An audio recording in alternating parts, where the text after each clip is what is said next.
Rome wasn't built in a day, and it also didn't fall in one. The reason Rome is in the minds of so many guys right now is because there are so many uncanny warning signs between Rome's fall and many first world countries.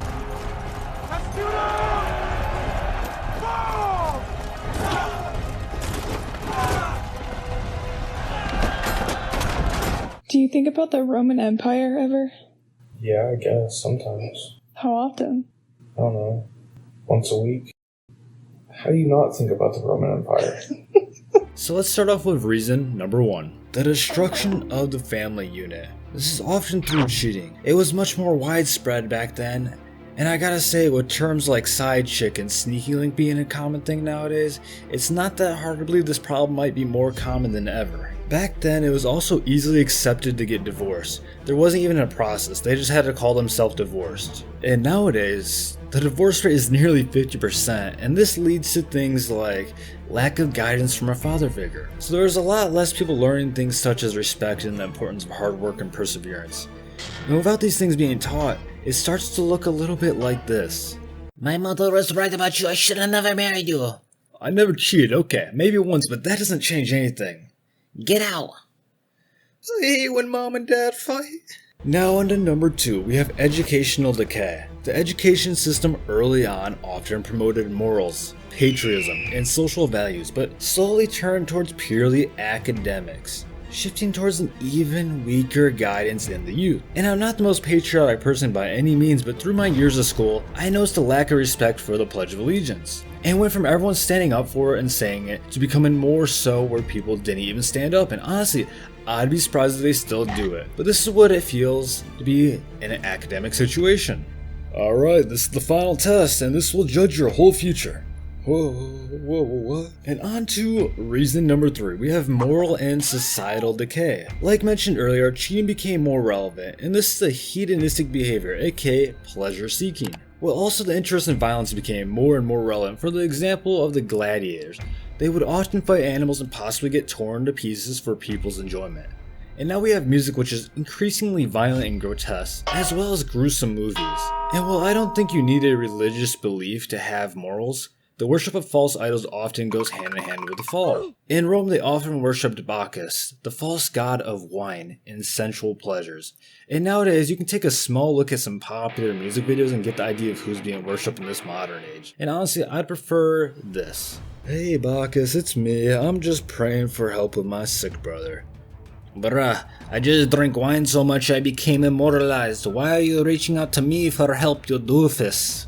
And on to reason number 4, overconsumption. Since Rome was so wealthy, overconsumption was often a thing in all forms, such as entertainment, food, and drugs. And honestly, I think the overconsumption became glaringly obvious when you look at our modern day society.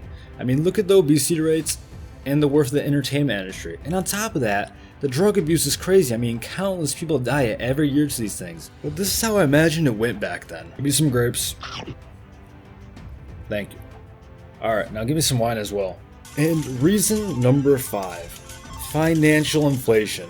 Roman empires in the 2nd and 3rd century produced more coins, but these were no longer made of silver and gold alloys, because gold and silver alloys had become a little bit more scarce, so Roman currency dwindled in value because it was no longer made from the proper material, leading to inflation. And doesn't that sound familiar? In recent years, they have printed over $3 trillion. And so it's not surprising that everything has gotten so expensive. As in ancient Rome, strong belief in self-determination and self-reliance has been replaced with an attitude of expecting something for nothing. Government-run systems originally intended to assist those in genuine need are now considered an entitlement. Remember when people got paid more for staying home than going to a job in 2020? And it should also be mentioned, heavy taxes played a role as well. And a lot of people don't know this, but oftentimes a product is taxed multiple times before it even reaches your hands. And you get this type of situation. Wait. What do you mean I have to work for my money? We will not stand for this.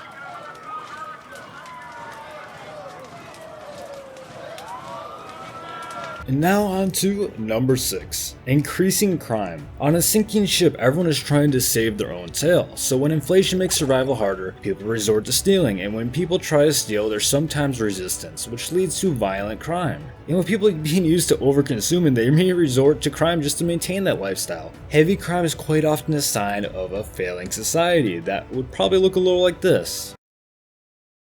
Oh hey, look, a penny. Wait, where's my wallet? Whoa.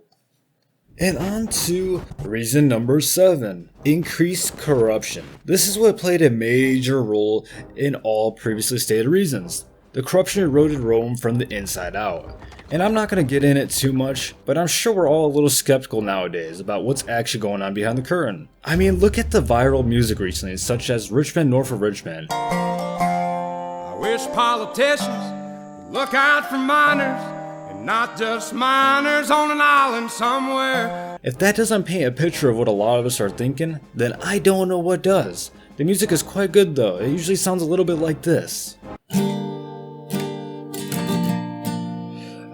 hope one day we find our way. I don't know how to play, but I know they don't really care, 'cause it's pretty lame.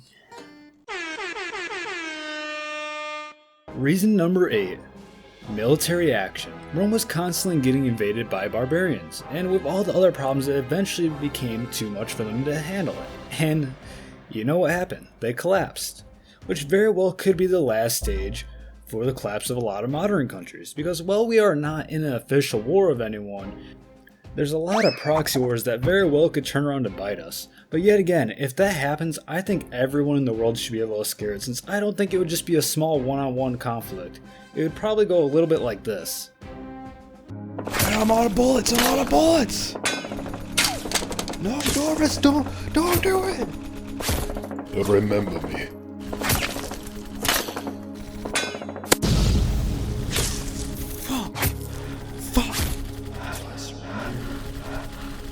It's also worth mentioning that Rome has a lot of influence to today still, from people such as Marcus Aurelius with his book Meditations on Stoicism, which is often referred to as a guide for manhood, so that could also play a role onto why men are thinking about it. You have power over your mind, not outside events. Realize this and you will find strength. And at the end of the day, you might ask, what do we do about this? Well, the main thing you can control is yourself, so let's just attempt to be morally strong people. And stop giving power to people who have ill intentions. When I say give power, I mean in all ways, including your attention. Attention is the biggest form of power to give away, and we toss it around like it's worth nothing. Oh my gosh, which one do I watch? They're both so enticing. Oh my goodness. Also, why wouldn't you think about Rome? It's one of the most interesting civilizations in history, as well as completely beautiful with all its architecture. I mean, if you're not thinking about Rome, what are you thinking about, bro? The Kardashians or something? Come on, start thinking about Rome a little bit more. Let's do this out here. Feel free to comment your reasons for thinking about Rome, and feel free to click this video right here.